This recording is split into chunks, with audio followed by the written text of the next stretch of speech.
Monsieur le président, madame la ministre, madame la rapporteure. D'abord, commencer en disant que nous ne serions pas là, effectivement, sans les travaux précurseurs de Jean-Pierre Sueur en 1992 et sans ceux, madame la ministre, que vous avez eus avec le même Jean-Pierre Sueur, qui, comme vous l'avez vu, continue à sévir, en 2015.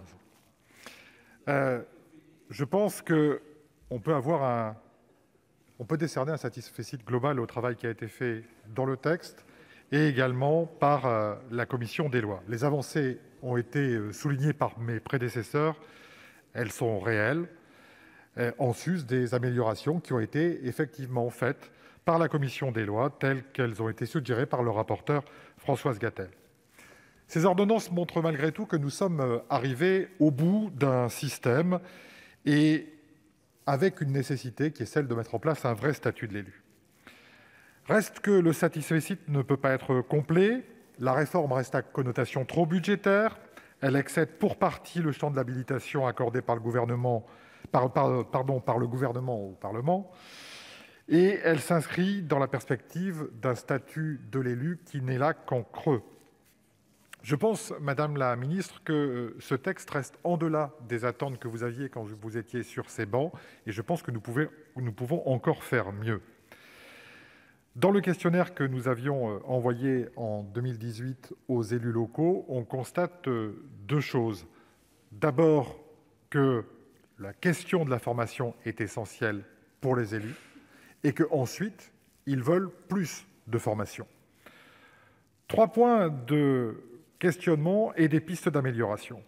D'abord, partir de ce qui a été souligné par d'autres orateurs, à savoir la sous-utilisation des possibilités de formation et la concentration sur quelques élus, ce qui fait que les dispositions de la loi de 2015 ne s'appliquent pas ou mal.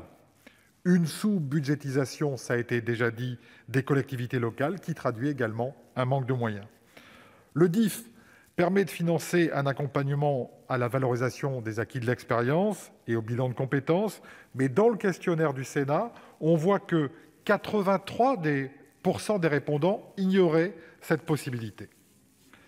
Et puis, plus fondamentalement, la tripartition de l'espace électif n'est pas prise en compte. Nous avons désormais en France l'opposition entre 2 catégories d'élus. D'une part, les simples conseillers, sans que ça soit péjoratif, et d'autre part, les exécutifs. Et au sein de ces exécutifs, nous avons également une dualisation. La dualisation, d'une part, entre certains adjoints et certains maires de communes moyennes ou plus petites, et les exécutifs des plus grandes communes. Et qu'est-ce qui se passe ? Il se passe que les maires ruraux, qui sont au centre des dispositifs dans les petites communes, ne peuvent accéder à une formation qui leur est très nécessaire, justement en raison du manque de moyens et du manque d'ingénierie.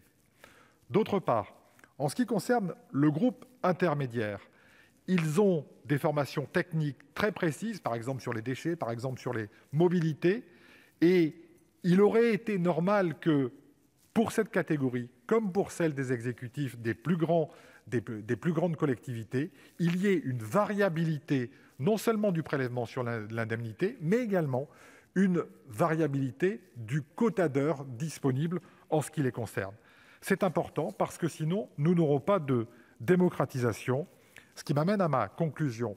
Dans la sociologie des professions, il y a 2 critères pour marquer la professionnalisation. D'abord, l'exercice d'une activité rémunérée. Ensuite, une formation spécifique pour remplir cette activité. Notre statut de l'élu fait comme si cette formation ne participait pas de la professionnalisation. Il faut rompre avec cette logique et aller enfin vers la construction d'un statut de l'élu qui permette une vraie professionnalisation, mais surtout, je le précise, une vraie démocratisation. Merci, cher collègue. Dans la suite de la discussion, la parole est à